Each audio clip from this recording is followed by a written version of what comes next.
तो कल हमने 3 टैग्स डिस्कस किए थे जिससे हमारा स्कोर करीब 50s में पहुंच गया था। ठीक है, कौन सा पेज था देख लेते हैं जरा।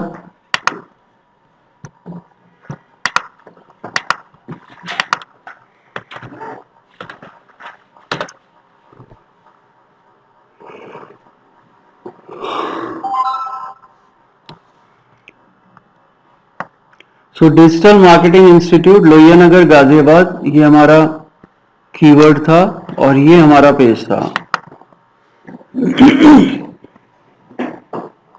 इस पेज को हम ऑन पेज एसईओ कर रहे थे इस पेज का। ठीक है, और एडिट पेज कर लेते हैं यहीं से।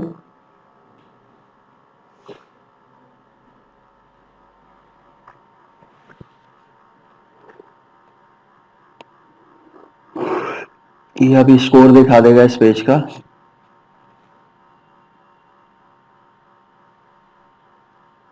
$56 था हमारा स्कोर। ठीक है, और स्टार्टिंग में रेड होता है, फिर ऑरेंज होता है, फिर ग्रीन होता है। ठीक है, ग्रीन मतलब स्कोर अब अच्छी पोजीशन में आ गया है।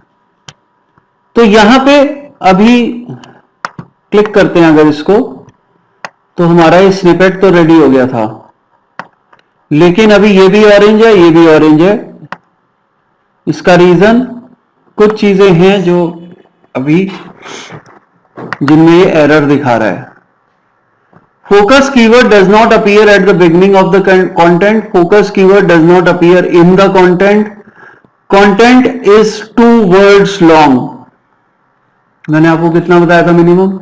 600 मिनिमम, है ना। मिनिमम मतलब आप मार्जिन पे खड़े हैं बिल्कुल, है ना, पास और फेल के। सो वो तो हमारा टारगेट नहीं है ना, हमारा टारगेट तो अच्छा करना है। तो मैंने कहा था कि 1500 वर्ड्स के आसपास आपका कंटेंट हो तो अच्छा है ना, और 600 is minimum required content words में। ठीक है, तो ये 600 वर्ड्स नहीं है, ये भी एक प्रॉब्लम दिखा रहा है। Additionally 7 errors are there. Focus keyword not found in headings, image with focus keyword in all text not found, keyword density 0% है। कितनी बताई थी मैंने? 3% मैक्सिमम, है ना। उसके बाद यूआरएल में 74 ठीक है। Link out to external resource not found, do follow links not found, internal links not found in content. तो ये सारे प्रॉब्लम्स दिखा रहा है इसके अंदर। अभी ये सब प्रॉब्लम्स आज हम खत्म कर देंगे। ठीक है, so next tag that is important, notepad खोल लेते हैं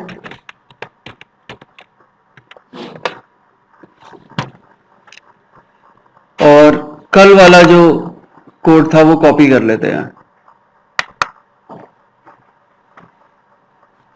कहां गया कल वाला कोड?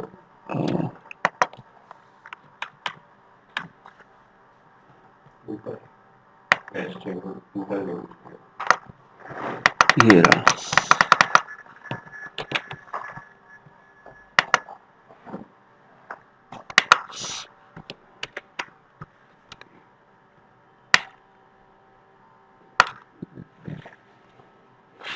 आज हम बॉडी के अंदर कुछ टैग्स लिखेंगे।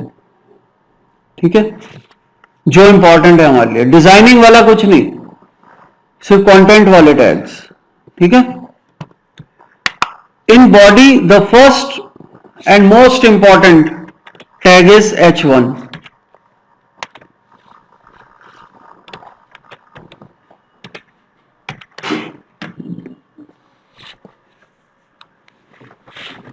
H1 हाईएस्ट लेवल की हेडिंग होती है, सबसे बड़ी हेडिंग। हेडिंग क्या होता है? पेज की हेडिंग। यहां पेज की हेडिंग से की बात कर रहे हैं हम। और पेज की अगर कुछ हेडिंग होगी तो उसका मतलब क्या निकलता है? जो पेज की हेडिंग में आपने लिखा है उसी से रिलेटेड सारा कंटेंट नीचे होगा पेज पे, है ना।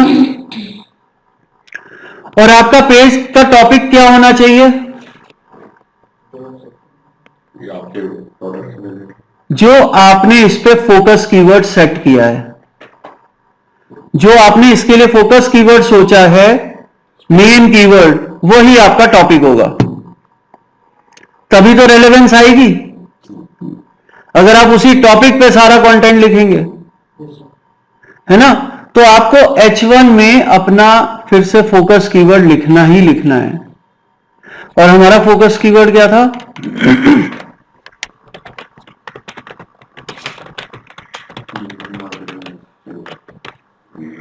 इंस्टीट्यूट था, कोर्स था, चलो जो भी था, कोर्स पहले था, उसके बाद इंस्टीट्यूट लेके चलते हैं हम।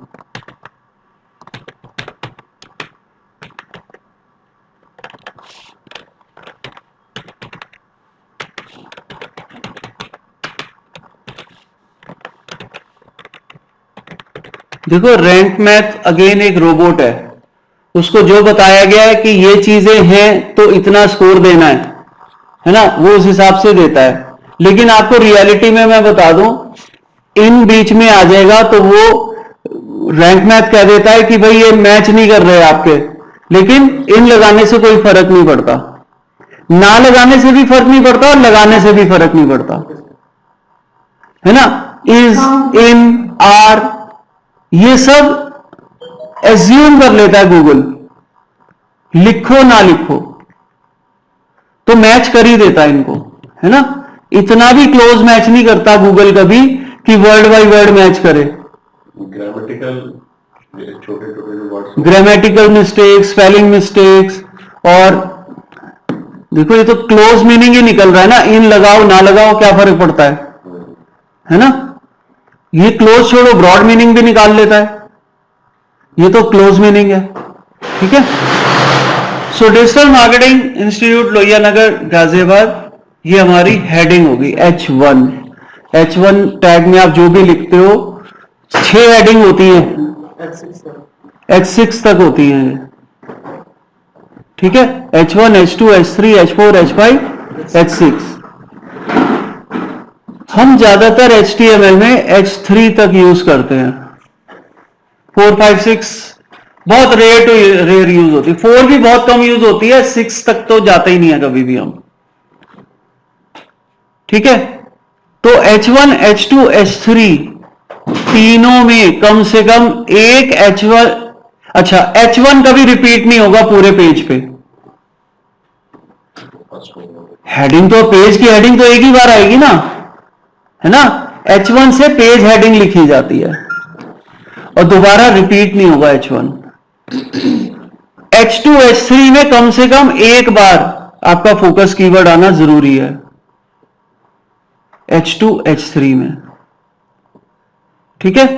H1 में भी आ सकता है आपका फोकस कीवर्ड, H1 में तो आना ही आना है, लिख दिया हमने, H1 में तो आना ही आना है, और H2, H3 में भी एक बार तो आना ही है, ठीक है। हो सकता है हमारे पेज में 10 H2 हो और 15 H3 हो,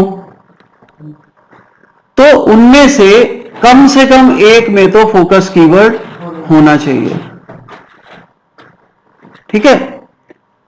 देखो, चैप्टर होता है एक आपका, बुक से कंपेयर करें अगर, तो एक चैप्टर होगा, चैप्टर की एक हेडिंग होती है और उस चैप्टर के अंदर फिर सब हेडिंग्स होती है जो टॉपिक्स होते हैं, है ना। तो आप चैप्टर के नाम को तो मान लो H1 और उसके अंदर जो टॉपिक्स हैं चैप्टर के अंदर वो आप H2 में लिखोगे, और फर्दर अगर उन टॉपिक्स के भी सब टॉपिक्स हैं तो आप H3 यूज करोगे।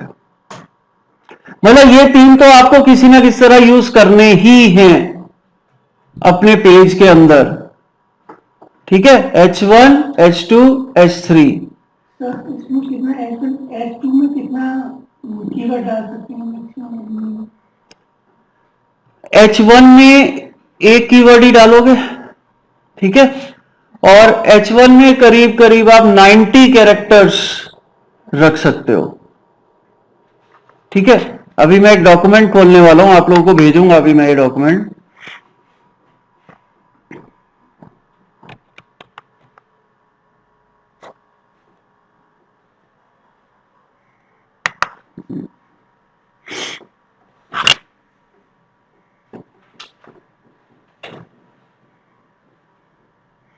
सो H1 हो गया, तो ऑफ पेज खुल गया यार।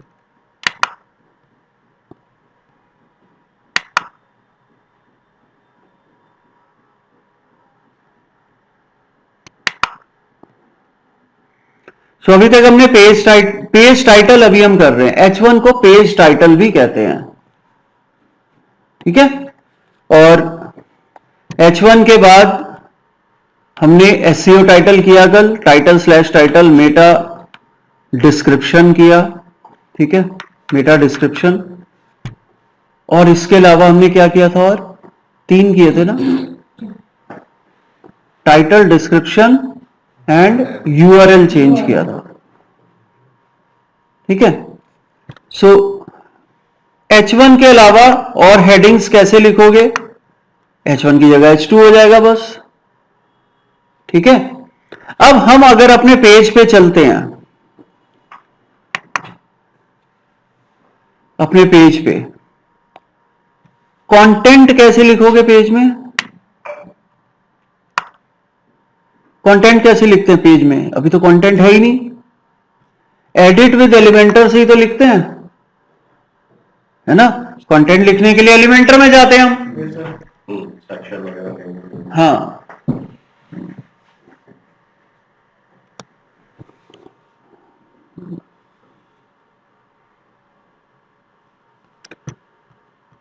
तो यहां पे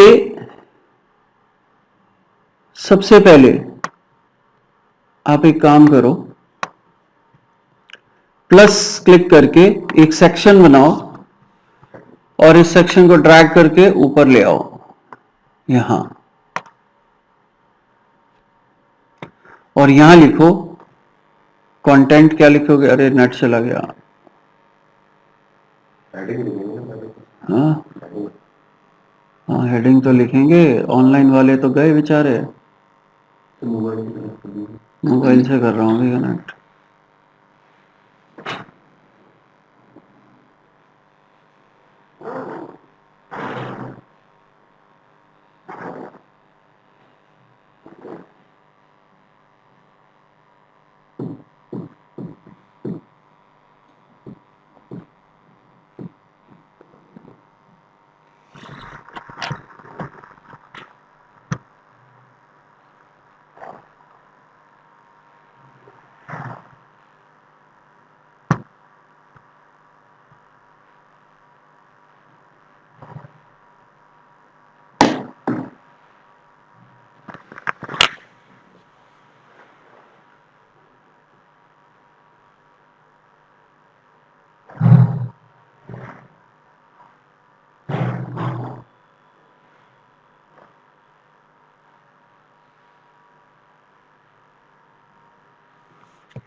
ओके, सो लाइट चली गई थी तो इस वजह से डिस्कनेक्ट हुआ है। सब लोग हैं ना, कोई गया तो नहीं, 11 तो हैं इसमें, ओके। अब मोबाइल से कनेक्ट किया है तो अगर वॉइस में कोई दिक्कत है, वैसे आएगी नहीं वॉइस में कोई दिक्कत। सो यहां पे हम एक हेडिंग डालेंगे। अब हेडिंग कैसे डालेंगे, एलिमेंट्स पे चले जाओ, ये हेडिंग को इधर ड्रैग करके लाओ, यहां लिखो बेस्ट वेलकम टू, या एक काम करो, बेस्ट डिजिटल मार्केटिंग इंस्टीट्यूट इन हटा दो, लोहिया नगर,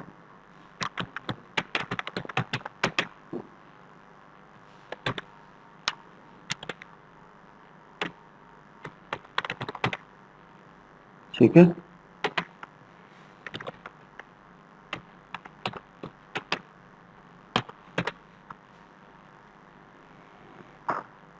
ये हो गया। स्टाइल में जाके इसमें कलर चेंज कर दो, बट अगेन गूगल वगैरह को, सर्च इंजन वगैरह को कलर से कोई मतलब नहीं है, तो आप यूजर को अच्छा लगे इसलिए कर रहे हो। देखो दो चीजें होती हैं यहां पे, कुछ content search engine point of view से होता है, कुछ content user, main content user point of view से होता है, ठीक है। तो यूजर को जो आप कंटेंट दिखाना चाहते हो वो फॉर्मेटेड होना चाहिए प्रॉपर, नहीं तो यूजर कहेगा अरे क्या अजीब सा लिखा हुआ है ना। गूगल वगैरह को इनसे कोई मतलब नहीं फॉर्मेटिंग से, उन्हें लिखा क्या है उससे मतलब है, ठीक है। तो ये ब्लैक कलर दे दिया हमने इसको। टाइपोग्राफी में जाके फॉन्ट थोड़ा सा बढ़ा दो, इसका 32 कर दो, और ट्रांसफॉर्म में इसको कैपिटलाइज कर दो, ठीक है। और कंटेंट में जाके इसको सेंटर अलाइन कर दो। ये तो आ गया आपका H1, अभी H1 नहीं है, सॉरी, HTML टैग क्या दिया हुआ है यहां, H2, इसको H1 कर दो, ठीक है। अपडेट। सो एक काम तो हो गया आपका। अगर आप अभी यहां से एग्जिट करके देखोगे तो आपका स्कोर तो थोड़ा इंप्रूव हो गया होगा ऑलरेडी, क्योंकि बिगनिंग ऑफ द टेक्स्ट में भी कीवर्ड आ गया और H1 में भी आ गया। देखो कहां जाता है स्कोर, 56 था, 62 हो गया, 6 पॉइंट्स बढ़ गए, ठीक है। अब क्या प्रॉब्लम दिखा रहा है ये, कितने सारे टिक हो गए देखो। Keyword found in content, keyword appears in first 10% of the content. So ये 5 पॉइंट यहां कवर हो गए, बाकी तो वैसे ही हैं जैसे पहले थे। यहां भी 7 एरर थे, अभी भी 7 एरर है। H2, H3, H4 में अभी भी आपका कीवर्ड्स नहीं है, ठीक है। अब हम क्या कर सकते हैं, यहां देखो, edit with Elementor,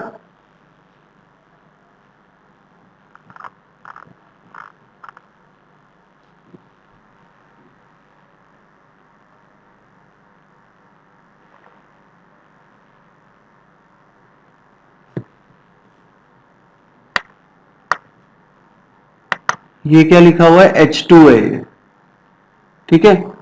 location details of digital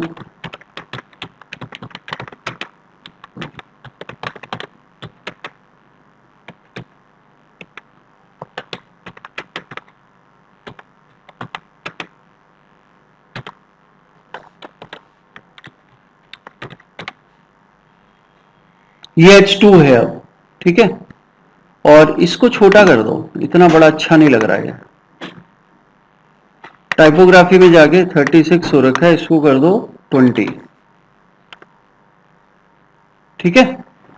location details of digital marketing institute Lohia Nagar Ghaziabad. H2 में भी आ गया कीवर्ड, है ना। और देखो, प्लस करो, यहां से एक पैराग्राफ डालते हैं हम, इसको ऊपर ले जाओ,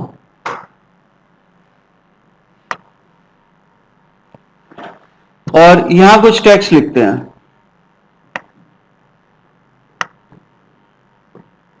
ठीक है। अब टेक्स्ट क्या लिखेंगे,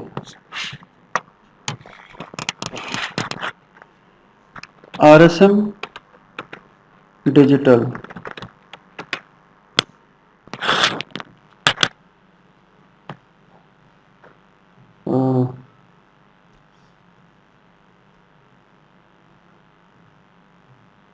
since 2016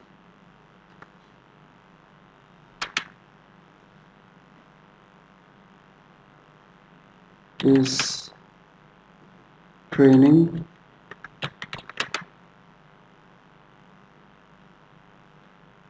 people in digital marketing।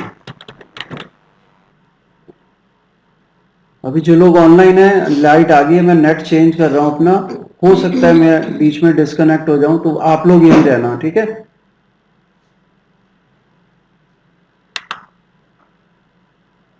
अभी तो आया भी नहीं होगा, खैर।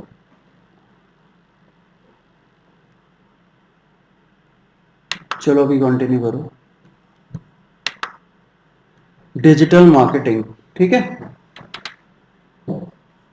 Now we are open at Lohia Nagar also.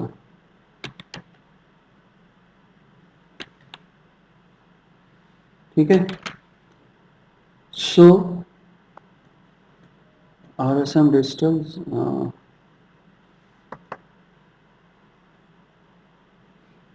Digital marketing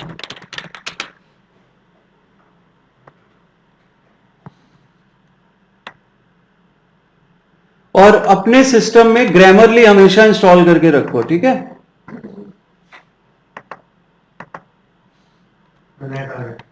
और सर जब हम कीवर्ड सर्च के लिए जाते हैं तो गूगल पे तो हो ही सकती है, तो 3-4 और वेबसाइट दिखाता है, नील पटेल ये वो, तो उनसे करना चाहिए कि नहीं? देखो वो सब पेड टूल्स हैं, है ना, और जिनकी कॉस्ट किसी की $99, किसी की $199 पर मंथ है। तो अगर आप वो कॉस्ट बियर कर सकते हो तो ले लो। और उसको बेनिफिट तो बताओ। बेनिफिट्स तो बहुत हैं उसके। बेनिफिट्स हैं, बेनिफिट्स ये हैं कि वो सिर्फ कीवर्ड नहीं बताता, वो कॉम्पिटिटर एनालिसिस भी कर देता है कि कॉम्पिटिटर्स ने कहां से बैकलिंक जनरेट किए हुए हैं। ठीक है। इसके अल्टरनेट्स बताऊंगा मैं तुम्हें, मैं आज रिसर्च कर रहा हूं उस पर। मेरे पास एक वीडियो थी जिसमें मैंने ढूंढ के डिस्कस किए थे, वो वीडियो मैं देखूंगा, पुरानी मिल जाए तो। वो 1200 रुपए का एक टूल था, है ना, और उसमें ये सारे टूल्स कॉम्बो थे। वो है प्रो एसईओ टूल। नहीं, वो प्रो एसईओ टूल्स नहीं था। नहीं, उसके अंदर है ये सारे ग्रुप वाइज जो आप बता रहे हो ना। हाँ, कॉम्बो पैक वो भी एक होगा जो तुम बता रहे हो, प्रो एसईओ, लेकिन एफ से था, मुझे इतना तो याद है। फ्लिकर था, ऐसी कुछ था, मतलब, है ना।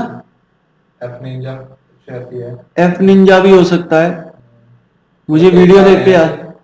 वो लॉकडाउन से पहले मैंने ढूंढा था, ठीक है। सो इसमें भी ये प्रॉब्लम दिखा रहा है, हैज बीन आएगा। Digital marketing in Lohia Nagar, Ghaziabad is located at the address below।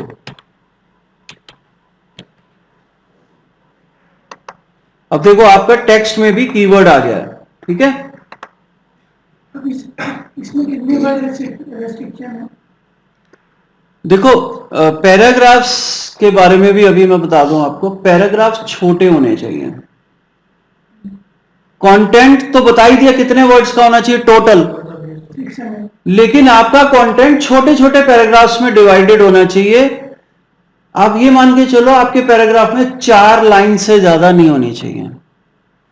4 line पढ़ के क्लियर हो गया, ऐसा तो पूरी स्टोरी पढ़ता जा रहा है। हाँ, मतलब 4 लाइन पढ़े और उसे रिलैक्स मिले कि हाँ मैंने कुछ अचीव कर लिया है। आप अपने आप को अगर कंपेयर करो एज अ रीडर, तो बड़े बड़े पैराग्राफ पढ़ने आपको भी अच्छे नहीं लगते, बोर हो जाते, अरे कब खत्म होगा, है ना। जब हम कोई बुक पढ़ते हैं तो सबसे पहला सेटिस्फेक्शन मिलता है एक पैराग्राफ पढ़ के, फिर जब एक पेज खत्म होता है तो और थोड़ा बड़ा सेटिस्फेक्शन मिलता है, एक चैप्टर खत्म हो जाए तो और बड़ा सेटिस्फेक्शन मिलता है, फिर धीरे धीरे चैप्टर्स करते करते जब बुक खत्म हो जाती है पढ़ते पढ़ते, तब लगता है हमने कुछ अचीव कर लिया है। तो छोटे छोटे जो लैंडमार्क्स होते हैं ना, माइलस्टोन्स कह लो, वो माइलस्टोन्स लगते हैं। एक पैराग्राफ पढ़ लिया मैंने, तो आप पैराग्राफ्स को छोटा रखो। ये गाइडलाइंस भी हैं एसईओ की, और ये सारी गाइडलाइंस इस डॉक्यूमेंट में लिखी हुई हैं। ये जो ऑन पेज का डॉक्यूमेंट है मेरे पास, इसमें ये सारी गाइडलाइंस लिखी हुई हैं जो मैं आपको बता रहा हूं, ठीक है। सो पैराग्राफ्स को छोटा रखो, सेंटेंसेस को भी लिमिटेड रखो, मतलब ये नहीं कि पैराग्राफ में एक ही सेंटेंस है, ठीक है। So use proper punctuation marks to give break in reading, ठीक है। कहीं कॉमा लगा दिया, कहीं फुल स्टॉप लगा दिया, कहीं एक्सक्लेमेशन, क्वेश्चन मार्क, ठीक है। तो यूजर को वहां भी ब्रेक मिलता है। टोटल उसमें अगर 1500 लाइन्स हैं, 1500 वर्ड्स हैं, तो वो सही माना जाता है। हाँ, मतलब 1500 अच्छा माना जाता है आर्टिकल, 1500 वर्ड का, ठीक है, मतलब बहुत अच्छा माना जाता है। और काम चला हुआ आर्टिकल 600 वर्ड का होता है, ठीक है। मतलब वो ये नहीं कह सकते कि बेकार है, काम चल जाएगा उससे। सो यहां पे कंटेंट में भी आ गया कीवर्ड, है ना, और H2 में भी आ गया। टेक्स्ट तो और भी लिख सकते हो, अब मैं पूरा टेक्स्ट भी लिख सकता हूं अभी आपके सामने बैठे बैठे, है ना। कंटेंट तो मैं, अगर अभी कितना टाइम बचा है, आधा घंटे में इस पेज का पूरा कंटेंट डेवलप कर सकता हूं मैं, कोई दिक्कत नहीं आएगी, ठीक है। सो कीवर्ड्स की डेंसिटी क्या बताई थी मैंने, 3%। ऑलरेडी इसमें कितने कीवर्ड्स आ चुके हैं, एक तो ये आ गया, एक इसमें आ गया, 2, एक इसमें आ गया, 3 आ चुके हैं। और अगर हम इसे अपडेट करें, अभी देखते हैं कीवर्ड डेंसिटी कितनी दिखा रहा है अभी, क्योंकि कम टेक्स्ट में ही हमने ज्यादा कीवर्ड्स लिख दिए ऑलरेडी।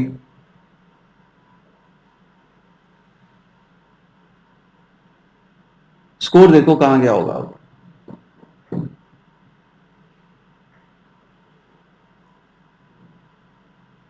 $65, 62 था ना।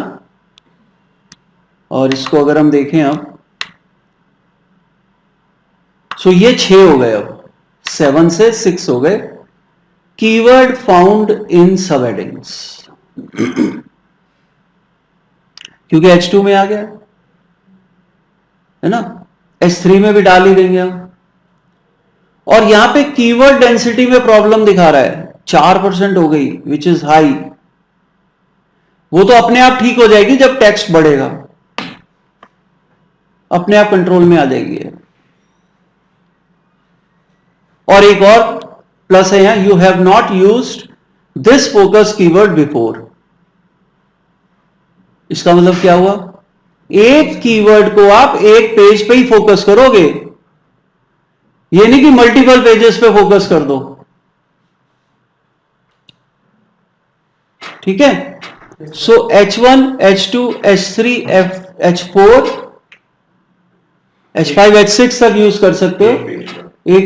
एक पेज पे H1 एक बार ही आएगा, बाकी रिपीट हो सकते हैं, और होंगे ही रिपीट, लेकिन H1 रिपीट नहीं होगा एक पेज पे। मैं वेबसाइट की बात नहीं कर रहा, एक पेज पे एक बार। ये कह रहा है कि आप किसी और पेज पर भी यूज नहीं कर सकते, इसका मतलब आपका सेम H1, सेम हेडिंग ना, हाँ सेम हेडिंग दूसरे पे यूज नहीं करोगे आप। अपनी वेबसाइट के किसी भी पेज पर। हाँ ठीक है, हर पेज को यूनिकली आइडेंटिफाई करो एक हेडिंग से। मतलब अगर 15 पेज है तो 15 हेडिंग्स, 15 हेडिंग्स, 15 कीवर्ड्स, है ना। हम किसी पेज को क्यों वेस्ट करें, क्यों ना कीवर्ड यूज करें उसमें नया। मैंने स्टार्टिंग में ही कहा था हर पेज का हर कीवर्ड का एक पेज होना चाहिए, फोकस कीवर्ड। है ना। मेन कीवर्ड का एक पेज होना चाहिए, उससे मिलते जुलते तो आप बीच में डाल सकते हो, वो अपने आप कवर हो जाएंगे। लेकिन जो आपका मेन कीवर्ड है उसका हर एक का एक पेज होना चाहिए, एक मतलब एक, ठीक है। जैसे रोल नंबर होता है ना स्टूडेंट्स का, है ना, ऐसे ही हर पेज का कीवर्ड रोल नंबर होगा, यूनिक होगा। एक बार किसी पेज को मिल गया तो वो दूसरे को नहीं मिलेगा। Keyword and heading both. Heading he keyword में कीवर्ड ही हेडिंग में डालते हैं। नहीं, कीवर्ड तो काफी सारे बना सकते हैं, पर्टिकुलर नहीं, पर्टिकुलर कीवर्ड की बात कर रहा हूं मैं। नहीं, जैसे किसी प्रोडक्ट के हमारे 10 कीवर्ड्स हैं, तो आपका कहने का मतलब है पेज भी हमें 10 बनाने चाहिए। नहीं, प्रोडक्ट के 10 कीवर्ड कैसे हो जाएंगे? नहीं, किसी भी सर्विस, कोई भी जो हम चीजें देना चाहते हैं कंज्यूमर को। देखो, अगर हम digital marketing course in Ghaziabad की बात कर रहे हैं, हाँ, तो डिजिटल मार्केटिंग हमारा हो गया एक तरीके से, पहले तो नहीं, डिजिटल मार्केटिंग कीवर्ड नहीं हुआ आपका, वो जेनेरिक कीवर्ड हो गया, है ना। मैंने स्टार्टिंग में कहा था पहले आप ऐसे कीवर्ड्स पे फोकस करो जिनसे ट्रैफिक आए आपकी वेबसाइट पे और जिस पे आप जल्दी रैंक कर जाओ, है ना। अगर डिजिटल मार्केटिंग पे रैंक करानी शुरू कर दी आपने, फिर तो साल भर आपको रैंक कराने में भी लग जाए तब भी पता नहीं होगी नहीं होगी। एक जो होम पेज होता है उसका सर ने ये यूआरएल चेंज कर रहा था। होम पेज का यूआरएल चेंज नहीं होता, नीचे लिखा है। हाँ, उसका नहीं होगा चेंज, ठीक है। होम पेज को छोड़ के सबका चेंज कर सकते हो।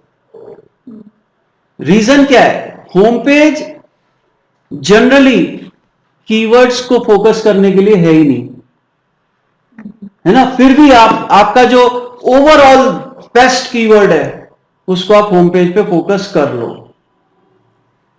क्योंकि होम पेज पे तो 600 वर्ड भी होने जरूरी नहीं है, 200-250 में सेटिस्फाई हो जाता रैंक मैथ, ठीक है। सो अभी आपके देखो काफी चीजें अब ग्रीन में कन्वर्ट होने लगी हैं, ऑरेंज से या रेड से, ठीक है। अब और आगे बढ़ते हैं, जब तक हमारा कंटेंट कंप्लीट नहीं होगा क्या ये सारे एरर तो रिमूव होने से रहे। अब हम उसको भी चेंज कर लेते हैं।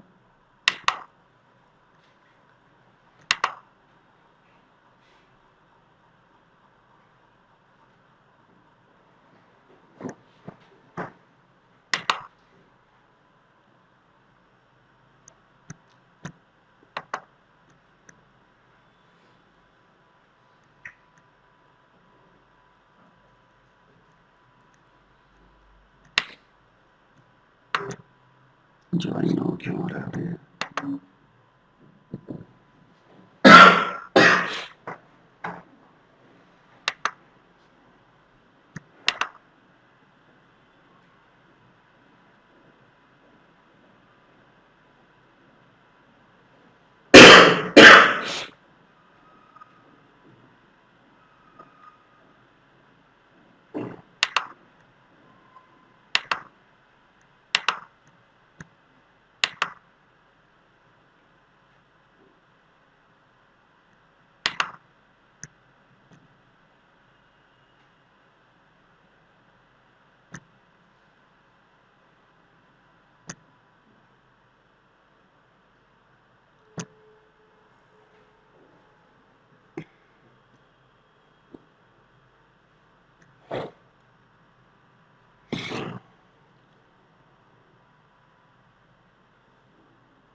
तो हेडिंग सब क्लियर नहीं हुआ सर। हेडिंग तो अगर 15 है तो 15 पेज मुझे बनानी है। देखो सर, आपके ऐसे मान के चलो, आपके जितने कीवर्ड्स है ना, हाँ जी। अब कीवर्ड का मतलब जो बिल्कुल यूनिक कीवर्ड्स हैं। अब ऐसे नहीं होगा कि डिजिटल मार्केटिंग कोर्स एक कीवर्ड है, डिजिटल मार्केटिंग इंस्टीट्यूट एक कीवर्ड है। अगर आप इनको भी अलग करना चाहते हो, इनको भी अलग कर सकते हो। फिर आपको कोर्स वाले के लिए अलग पेज बनाना पड़ेगा और इंस्टीट्यूट वाले के लिए अलग पेज बनाना पड़ेगा। आप ये मत देखो कि हेडिंग कितनी है, आप ये देखो कीवर्ड कितने हैं जिन्हें आप यूनिक रखना चाहते हो।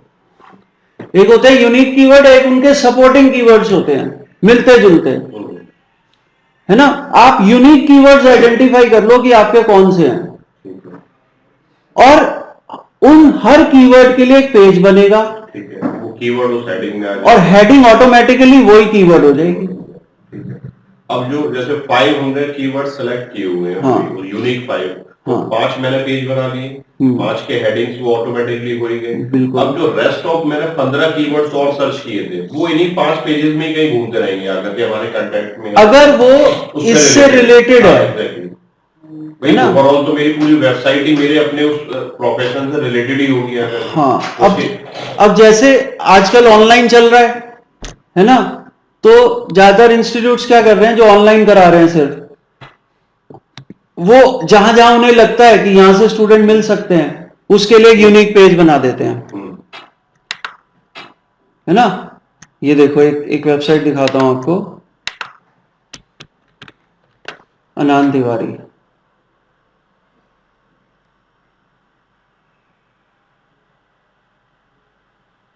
इसकी साइट देर से खुलती है थोड़ी। ये देखो, इंडिया के लिए इसने अलग पेज बनाया हुआ है ओवरऑल रैंक करने के लिए। दिल्ली, गुड़गांव, नोएडा, फरीदाबाद, मुंबई, पुणे, नागपुर, लखनऊ, मेरठ, भुवनेश्वर, अहमदाबाद, सूरत, गांधीनगर, रांची, जमशेदपुर, इंदौर, भोपाल, रायपुर, हैदराबाद, गाजियाबाद, चेन्नई, बेंगलोर, जयपुर, चंडीगढ़, देहरादून, पटना, शिमला, कोलकाता, सबके लिए अलग पेज बना दिया, है ना। क्योंकि ये इन सब सिटीज में रैंक कराना चाहता है अपनी वेबसाइट को, कि digital marketing course in Ghaziabad कोई सर्च करे तो गाजियाबाद वाले पेज पे इस कीवर्ड को फोकस करेगा। बेंगलोर में कोई सर्च करे तो ये बेंगलोर वाले पेज को बेंगलोर के कीवर्ड के लिए करेगा, है ना। तो इस तरह से इसने यूनिकली आइडेंटिफाई किए हुए हैं कीवर्ड्स, और इंडिया के लिए अलग ले लिया, digital marketing course in India. अब इसका डिजिटल मार्केटिंग तो हर पेज के कंटेंट में आएगा ही आएगा ऑब्वियसली। हाँ। लेकिन पर्टिकुलर पेज में क्या कहते हैं, उस सिटी से रिलेटेड जो रैंक करेगा वहां पर, हाँ, जो हम फोकस कीवर्ड बताएंगे वो तो ओवरऑल होगा ना, जैसे इन गाजियाबाद, इन मुंबई, इन मेरठ, है ना। भले ही डिजिटल मार्केटिंग कोर्स या इंस्टीट्यूट है, लेकिन हमारा कीवर्ड वो नहीं है, डिजिटल मार्केटिंग कोर्स या इंस्टीट्यूट नहीं है, और भी आगे लिखा हुआ है इन गाजियाबाद, इन चेन्नई, ये पूरा मिला के हमारा कीवर्ड है, वो यूनिक कीवर्ड्स हैं, ठीक है। तो अच्छा, जब कीवर्ड डेंसिटी काउंट होगी तो डिजिटल मार्केटिंग कोर्स को भी ये अलग से कीवर्ड मान के चलेगा, है ना।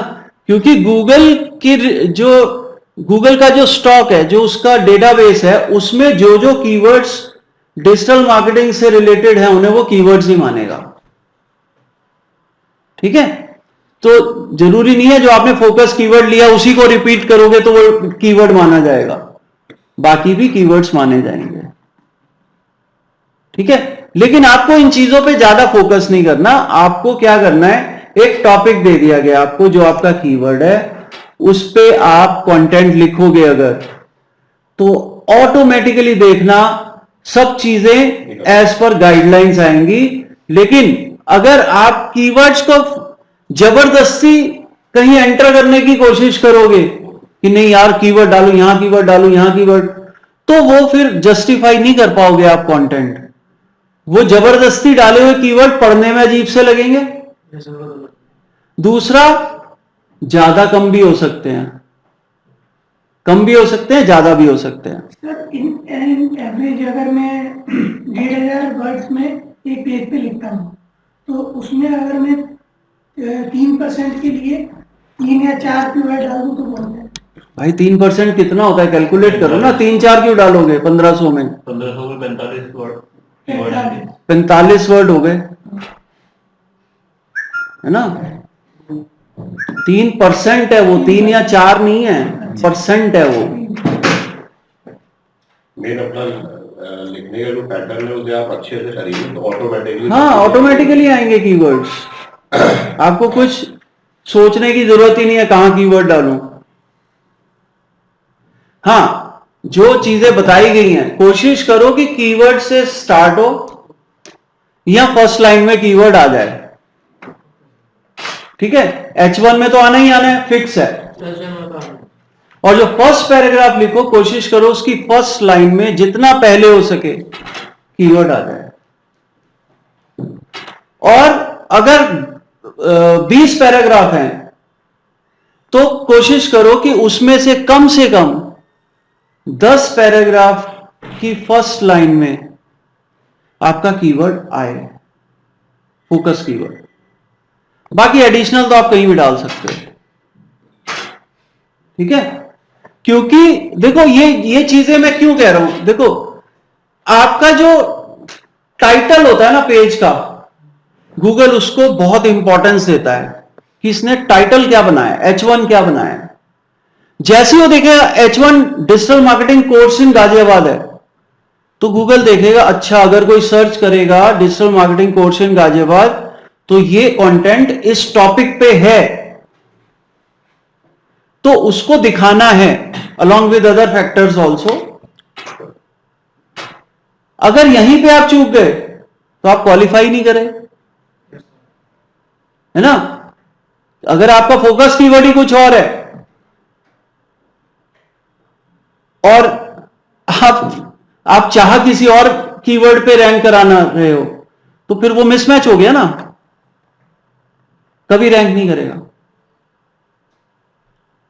ठीक है, सो हालांकि इसने जो किया हुआ है लो कंपटीशन वालों पे तो रैंक कर जाएगा क्योंकि इसने ना कंटेंट लगभग सेम किया हुआ है हर पेज पे। इसका कोई सा भी पेज खोल के देख लेना, आपको ऐसे लगेगा तो वही तो लिखा हुआ है यार जो गाजियाबाद वाले में था, वही नोएडा में लिख दिया। चेंज कर दिया उसको। हाँ, तो ये सही तरीका नहीं है, ये प्रोफेशनल तरीका नहीं है। अब ये गाजियाबाद में तो रैंक कर जाएगा, मेरठ में भी रैंक कर जाएगा, नोएडा दिल्ली में से दिक्कत आएगी। इसको वहां के पर्टिकुलर एरिया के अकॉर्डिंगली कुछ कंटेंट, अच्छा कंटेंट देना पड़ेगा। ठीक है, आगे जाके एक टेक्निकल पॉइंट बताऊंगा, कहीं नोट करके रख लो, मुझे अभी याद है। कैनोनिकल इश्यू, आपकी अपनी वेबसाइट के पेजेस भी अगर सेम कंटेंट दे रहे हैं तो भी डुप्लीकेट ही मानेगा उसे गूगल। ठीक है, कैनोनिकल इशू।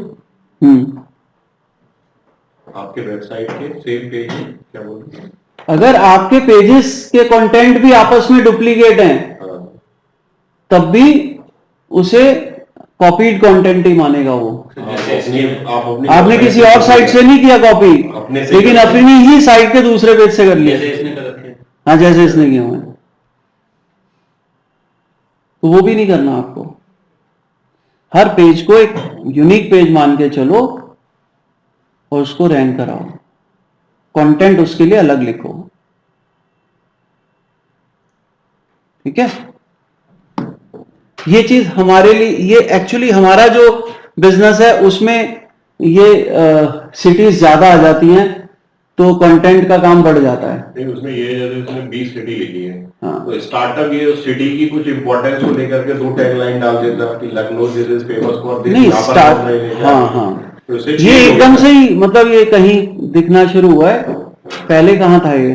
नहीं, कंटेंट तो जैसे अगर मैं किसी चीज को लिख रहा हूँ ना, हाँ। तो कितना लिखूंगा सर 20 पेजेस के लिए, मतलब अगर मेरा कंटेंट सेम है और सिटी चेंज हो रही है तो वो सिटी से रिलेटेड 4 चीजें उनमें और ऐड कर दूंगा करके कि भाई आपके लिखने का तरीका चेंज करना पड़ेगा ना हर एक के लिए। हाँ, ये अब इतनी रिसर्च तो एक इंडिविजुअल आदमी तो नहीं कर सकता है हर जगह जाकर के।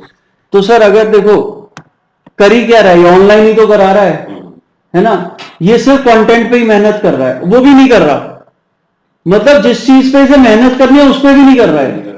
और भाई तू रेंट बचा रहा है, अपना सब कुछ कर रहा है, तो तू एक कंटेंट राइटर ही हायर कर ले, ऐसी वाले कंटेंट राइटर है ना, जो तेरे लिए यूनिक कंटेंट लिख के दे।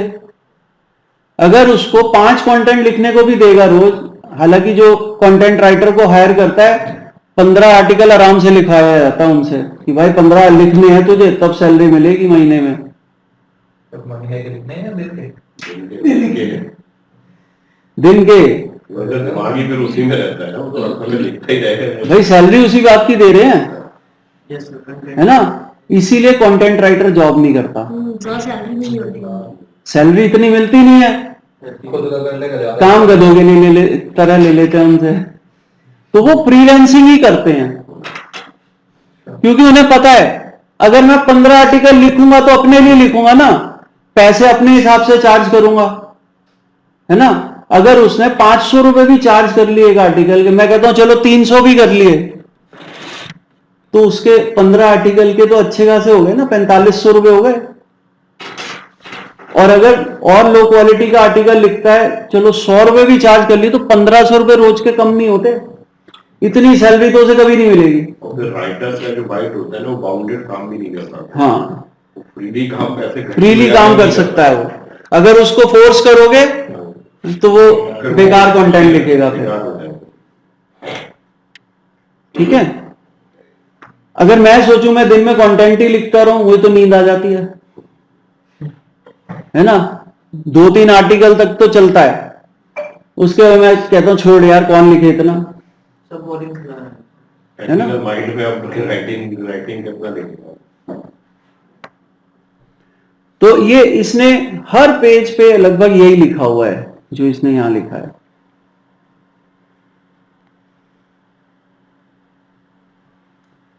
ठीक,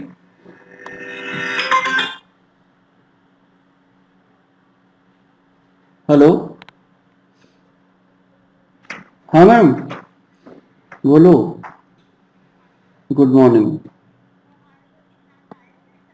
हाँ शांत है।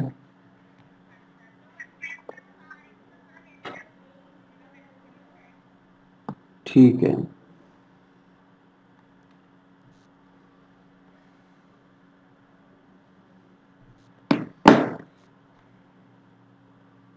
ओके। सो ये जो मैंने कंटेंट क्यों लिखने को कहा था आप लोगों को, अब इस पेज के लिए तो मैं कल लिख के लाऊंगा, क्योंकि मुझे तो इस पेज का कंटेंट पूरा करना है। तो आपको ये सारे एरर्स रिमूव करने हैं, है ना। अब ये डेंसिटी तो ठीक हो जाएगी, इसकी मुझे टेंशन नहीं है। अब और आगे बढ़ते हैं, और कौन से टैग्स इंपॉर्टेंट है। H1 से H6 हो गए। पैराग्राफ हमने यूज कर लिया है। पैराग्राफ टैग कौन सा होता है, P/P।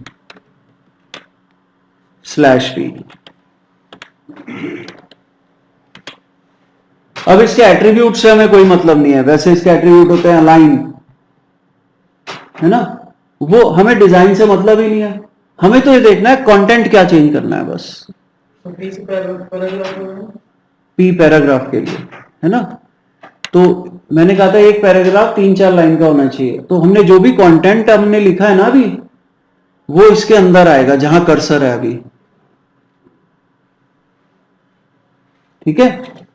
तो पैराग्राफ, अगर कोडिंग में पैराग्राफ लिखना चाहते हो तो P से लिखा जाता है, कोडिंग वेबसाइट के लिए। हाँ, कोडिंग वेबसाइट के लिए। और हमारी वेबसाइट के लिए तो बस टेक्स्ट को ड्रैग किया, टेक्स्ट लिखा, खत्म।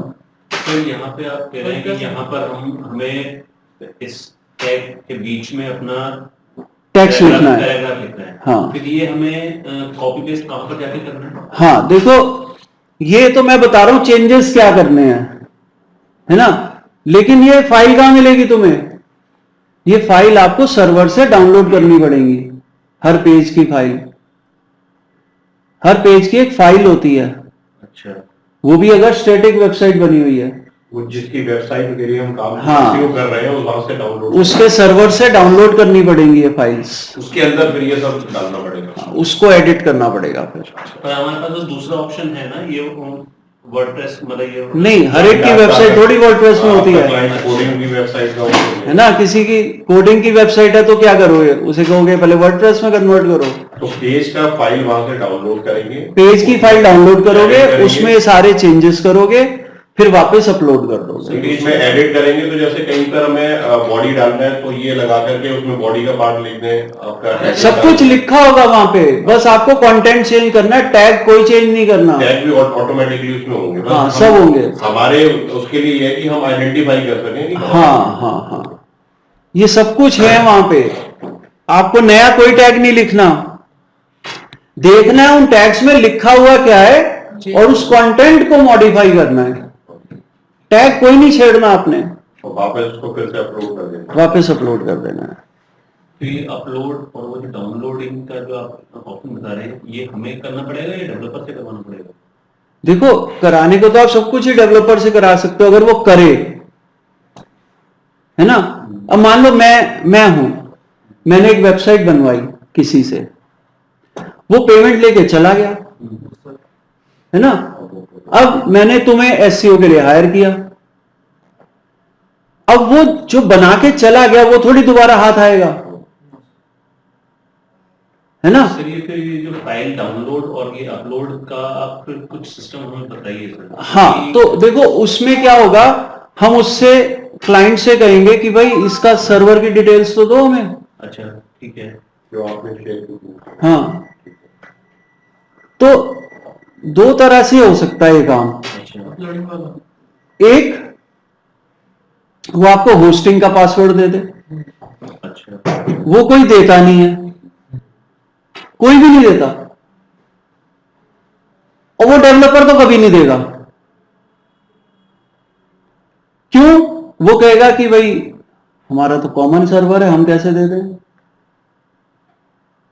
है ना। दूसरा तरीका ये है, एक एफटीपी होता है, अकाउंट फाइल ट्रांसफर प्रोटोकॉल, ठीक है। हर वेबसाइट पर। हाँ, मतलब उसका अकाउंट बनाना पड़ता है, अच्छा, वेबसाइट में ही ना, जैसे होस्टिंग पे बनाना पड़ेगा।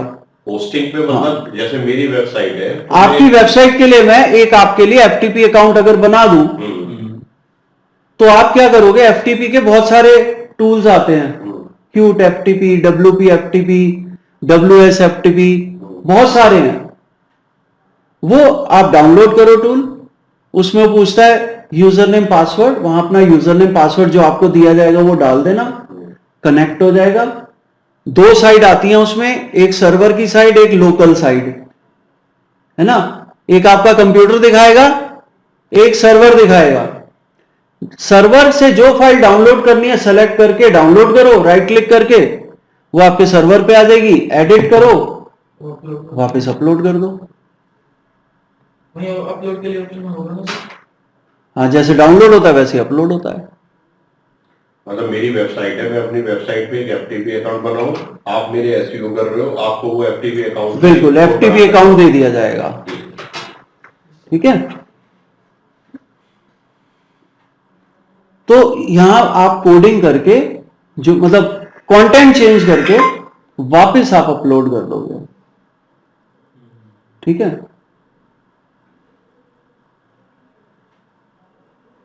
हेलो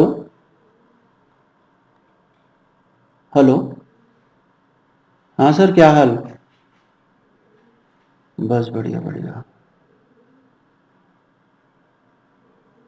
हाँ, वो एक 16 को और कर दूंगा, फिर कब करूं? चलो पहले कोशिश करता हूँ, ठीक है। हाँ हाँ सर, सर वो लेस कम थे इसीलिए तो कम किए ना।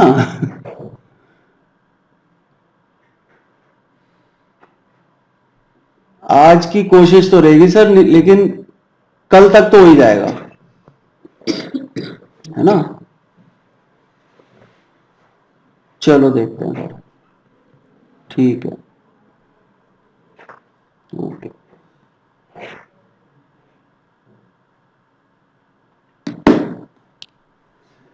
हाँ, तो वैसे तो देखो, डेवलपर का काम डेवलपर ही करे तो ज्यादा बढ़िया है ना, क्योंकि आपसे गलती से कोई टैग चेंज हो गया तो वेबसाइट में भी प्रॉब्लम आ सकती है, उसका डिजाइन में प्रॉब्लम आ सकती है।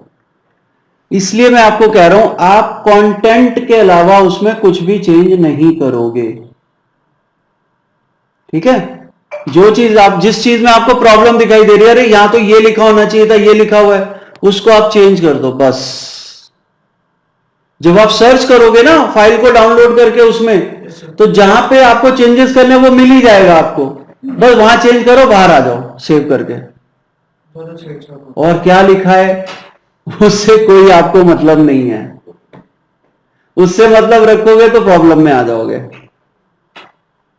ठीक है। सो पैराग्राफ के अंदर जो भी, जैसे हमने इसमें लिखा है ना, ऐसे ही पैराग्राफ में लिख के चेंज होगा, ठीक है। फिर एलिमेंटर में चले जाओ,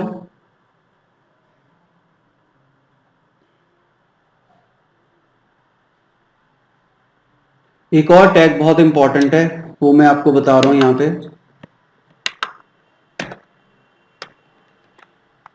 IMG, इमेज।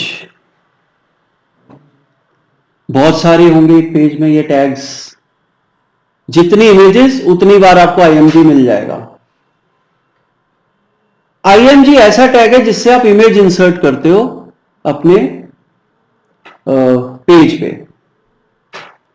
इसका फॉर्मेट ऐसे होता है, IMG SRC equal to double quotes में सोर्स लिखा होता है, यानी कि इसका URL क्या है इमेज का, है ना। इमेज का URL क्या है, मान लेते हैं URL है images/uploads/12/2022/SEO.jpg।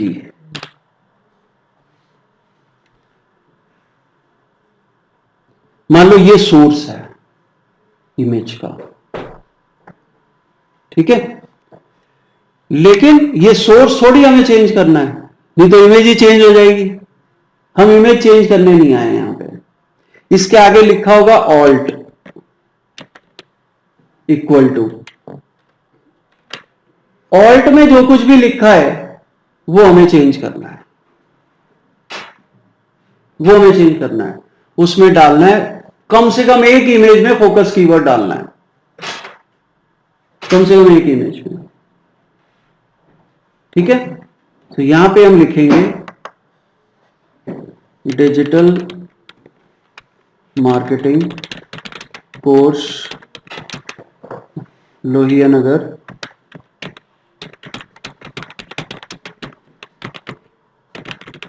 गाजियाबाद। इसका काम क्या होता है ये भी बताता हूं, इस इमेज टैग का, ऑल्ट का। अच्छा, इसकी क्लोजिंग ऐसे होती है,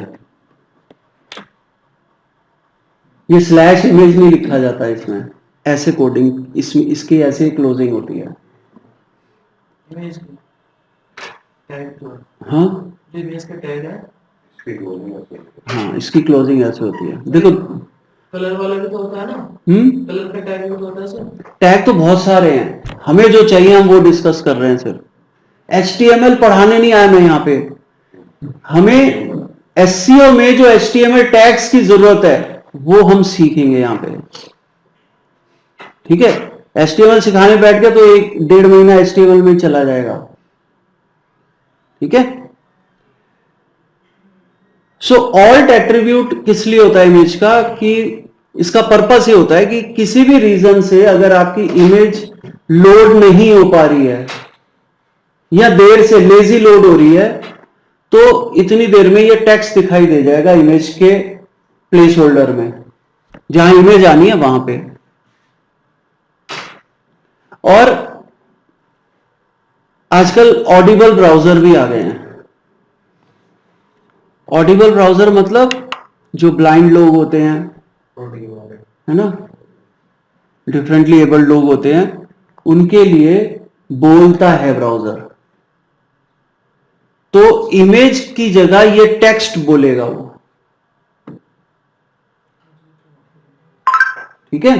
ऑल्ट मतलब ऑल्टरनेट, ऑल्टरनेट टू इमेज, ठीक।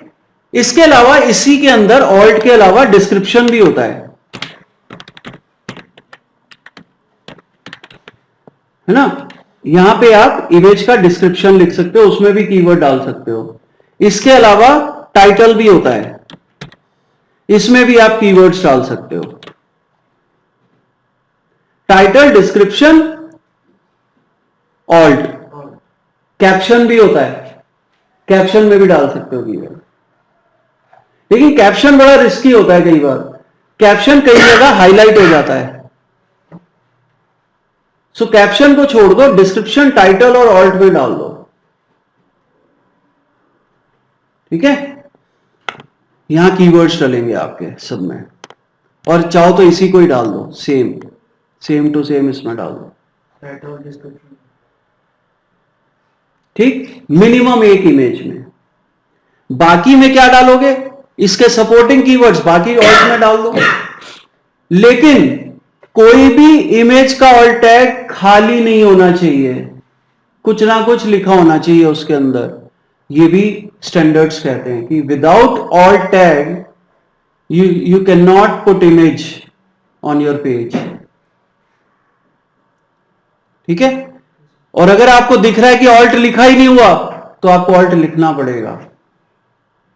लिखा हुआ है, कुछ और लिखा हुआ है तो चेंज करोगे, और अगर ब्लैंक है तो उसमें कंटेंट डाल दोगे। लेकिन हम कैसे करेंगे ऑल्ट चेंज? इसके लिए कोई इमेज देखें जरा, इमेज तो है ही नहीं अभी इस पे। तो हर पेज पे एक इमेज होनी चाहिए, इसका मतलब तो ये हो गया ना, मिनिमम एक इमेज तो होनी चाहिए हर पेज पे, है ना। अब कौन सी इमेज डालें? कॉन्टैक्ट पेज है ना, तो इंटरनेट से कोई कॉन्टैक्ट की इमेज डाउनलोड कर लो।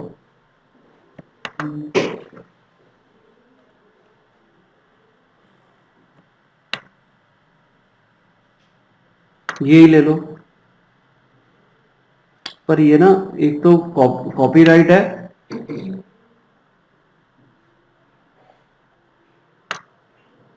ये ले लो,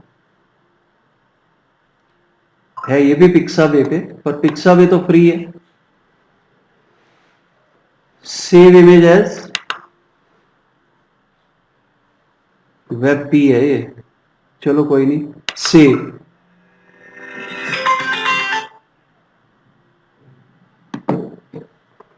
ठीक है, ये वेब-पी में गई है। अब इसको जेपीजी में कन्वर्ट कर लेते हैं हम, वेब-पी टू जेपीजी। वेबसाइट पे मोस्टली जितनी भी इमेजेस डाले तब वो सारी जेपीजी में कन्वर्ट करके डालेंगे, क्या सर? आपकी जो इमेजेस होती हैं वो जेपीजी में ही होनी चाहिए। बहुत सी पीएनजी वगैरह काफी इमेजेस। नहीं, पीएनजी वहां यूज करो जहां पे ट्रांसपेरेंट बैकग्राउंड चाहिए। अच्छा, बाकी मोस्टली सारी जेपीजी। बाकी मोस्टली नहीं, बाकी सारी जेपीजी में रखो, ठीक है। और उसके बाद जब सारी डाल दो इमेजेस, उसके बाद एक प्लगइन आता है वर्डप्रेस में, वो जेपीजी को वेब-पी में कन्वर्ट कर देता है। वेब-पी HTML फॉर्मेट है ना। और अगर आपने वेब-पी में कन्वर्ट करा हुआ है तो वो बेटर माना जाता है जेपीजी से। खैर ये टेक्निकल एसईओ में आएगा ये सब, तो है ना। टेक्निकल एसईओ में मैं बताऊंगा इमेज को ऑप्टिमाइज कैसे करते हैं। प्लगइन का क्या नाम क्या था? नाम तो आप खुद ढूंढोगे ना। अब मैं प्लगइन्स के नाम नहीं बताया करूंगा आपको, वो आपने ढूंढने हैं, है ना। मैं ही बताता रहूंगा तो हमेशा मेरे बाद में मुझे फोन करके पूछते रहोगे, सर ये करना है, इसके लिए कौन सा प्लगइन, है ना। तो अब प्लगइन्स के मामले में इंडिपेंडेंट हो जाओ। सर्च करना पड़ेगा। हाँ, खुद सर्च करना पड़ेगा। हाँ सर्च करो।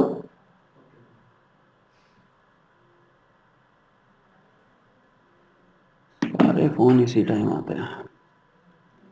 वो तो वैसे भी रहती है जेपीजी कन्वर्टर में। वो इंडिविजुअल करनी पड़ेगी, वो पूरी वेबसाइट को कन्वर्ट कर देगा अपना। देखो वर्डप्रेस आपको वेबपी की फाइल अपलोड नहीं करने देगा, कहेगा इनवैलिड फॉर्मेट, है ना।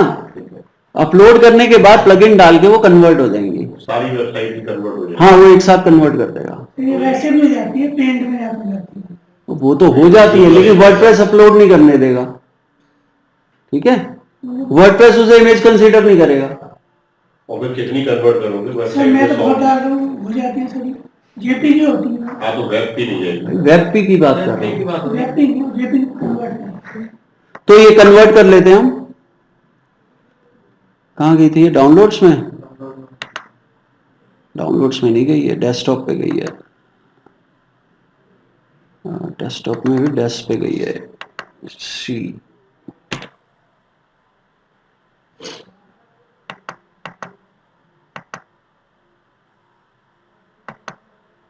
कहाँ चली गई?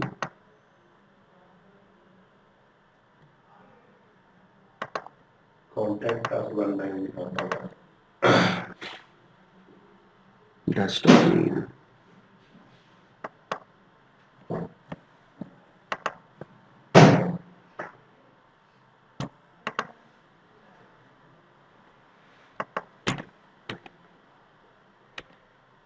ये रे,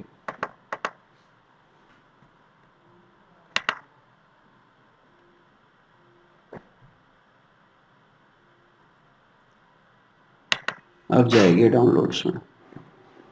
डाउनलोड्स में गई, ठीक है। अब आप चाहते हो कि इस पे कॉपीराइट इश्यू ना आए या खुद डिफरेंट हो ये, तो ऊपर अपना लोगो डाल के, या लोगो भी मत डालो, यहाँ RSM डिजिटल लिख दो बस, छुट्टी, ठीक है। फिलहाल हम ऐसे ही डाल रहे हैं इसे। सो यहाँ पे कहाँ गया, ये रहा। इस हेडिंग के ऊपर, इस हेडिंग के ऊपर हम ये इमेज डाल देते हैं। कैसे डालोगे? यहां प्लस करो, ठीक है।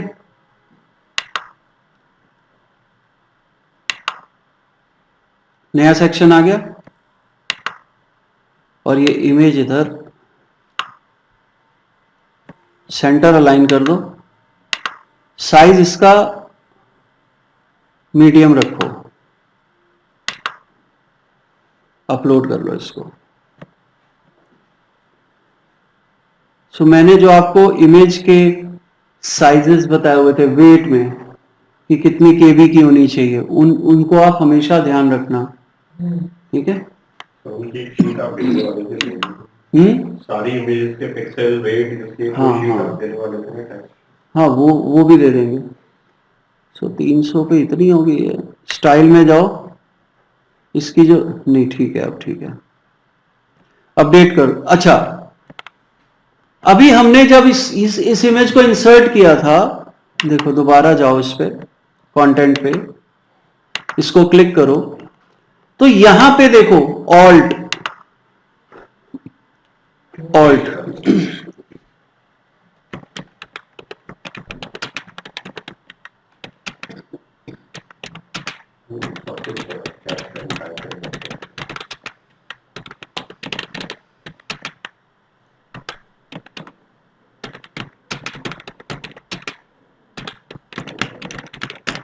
Contact details of digital marketing institute Lohia Nagar Ghaziabad, ठीक है।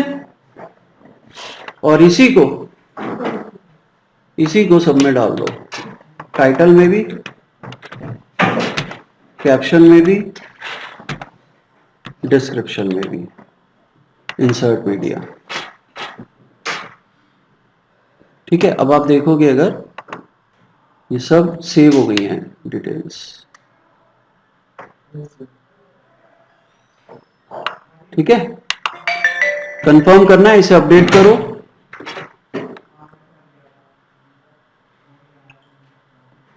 इसको अपडेट करो, पेज पे चलते हैं। अब कहां से आएंगे पेज पे?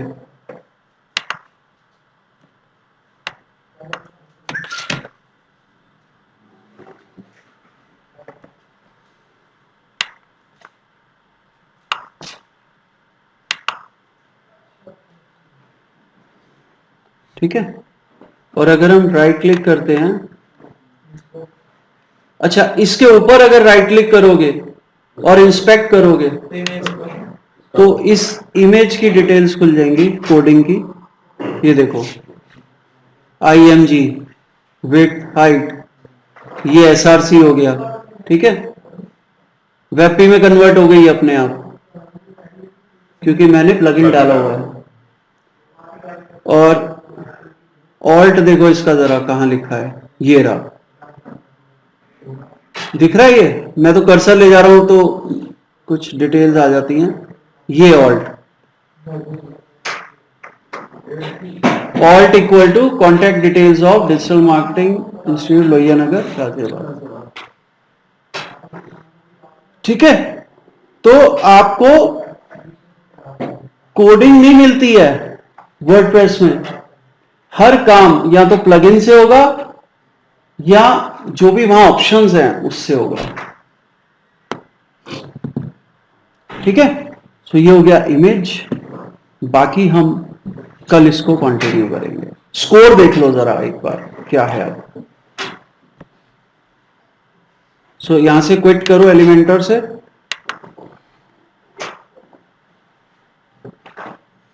सर आपने सामने एक ही वो कॉपी करके पेस्ट करके डाल दिया तो उसमें कोई वो तो नहीं कोई दिक्कत नहीं है। देखें अब क्या स्कोर है, 63 था, कितना था, 65 था, 68 हो गया है, ठीक है। और जो आपकी वो इमेज वाली प्रॉब्लम थी वो सॉल्व हो गई होगी, देखो ये 5 हो गया, अब 7 थे ना।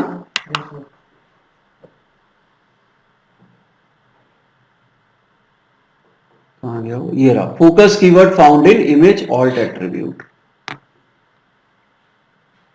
ठीक है। सो धीरे धीरे ये एरर्स रिमूव होते जाएंगे और आपका स्कोर बढ़ता जाएगा, ठीक है। कल था 53, आज हो गया 68, कल 80s में ले जाएंगे इसको, ठीक है। सो आज के लिए इतना ही और कल मिलते हैं फिर दोबारा।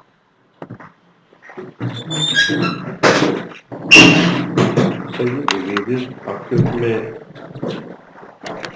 ये डायमेंशन 1200 इसका 1146 में 513 था, तो ये तो बढ़ नहीं सकता था इसका डायमेंशन। हाँ तो क्रॉप कर दो ना सर, क्रॉप करने से क्या होता है, डायमेंशन भले ही अलग अलग रहे लेकिन रेशियो सेम हो जाता है। हमें डायमेंशन एग्जैक्ट नहीं रखने, हमें रेशियो में भी काम चल जाएगा हमारा। नहीं जैसे वेबसाइट पे अगर डायमेंशन इक्वल नहीं होगा तो ऊपर नीचे नजर आएगा, रेशियो अगर सेम है तो नहीं ऊपर नीचे होगा। अच्छा ठीक है। नहीं जैसे मैं इसको कई बार मैंने प्रयास किया करने का सर, उसके आपके फोटोशॉप पे, हाँ ठीक है ना, तो ये फोटोशॉप पे ना सर साइज डाल के क्रॉप कर दो जो साइज आपको चाहिए। अब जैसे ये है आपका, हाँ, ये करो है इसको। आपका 1280 में 553 है ना। तो विकास तुम क्या कर रहे हो फिर? फिर मैं आऊंगा 2 बजे। 2 बजे मतलब 2 बजे से 3 बजे, 3 बजे सवा 3 बजे लिख लूंगा। अच्छा 3:15 बजे फिर कोई नहीं वो तो मोदी नगर से जाके आओगे फिर?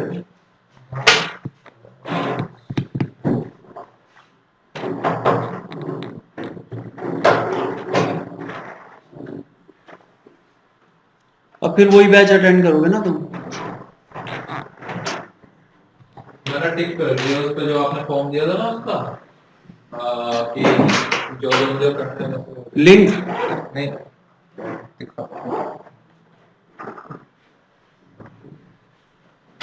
मतलब ये जिन जिन पर टिक है ये करना। कर लिया मैंने। हाँ और बाकी जो है वो मेरा हो रहा है।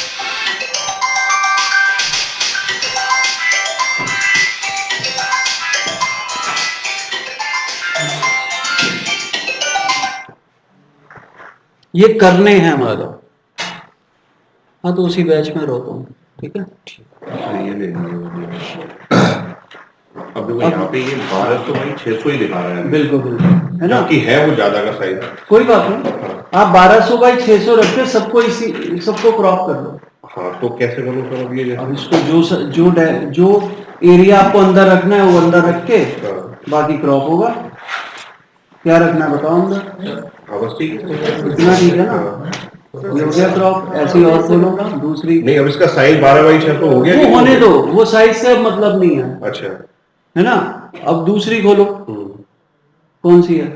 क्या वही तो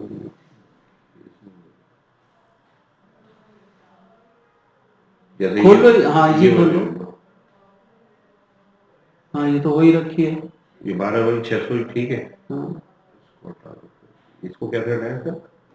हटाना क्या है इसको। और दूसरी अच्छा वहीं से दूसरी अपलोड कर लो। ये वाली।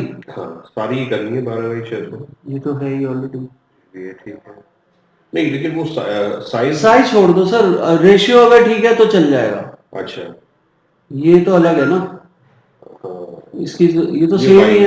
ये हो गई ना ये वाली नहीं सॉरी ये वाली थी हाँ ये तो एक हो गई ना ये वैसी थी ये ऊपर वाइट हो रहा था ना वो क्रॉपिंग थी अब ये तीनों एक सी हो गई हम्म। लेकिन अब इनका वेट कैसे मैनेज करें वेट मैनेज करने के लिए सेव फॉर वेब कर लो, सेव फॉर वेब है ना। ये क्वालिटी जेप है, ये जेप की जगह जेपीजी ले लो इसे। और यहाँ क्वालिटी ले लो मीडियम। आगे कंट्रोल में कितने के दिखा रहा है? ये दिखा रहा है आपकी 56.6 kb बस ठीक है। ये कैराउजल के लिए ठीक है 50 के भी आपने बताया था लगभग हाँ, तो सही है अब मैंने कहा था हाँ 100 के बी तक हाँ मैक्सिमम। 50 to 60 ठीक है तो अब ये सारी इसी उस पर मैच कर लो इसको हाँ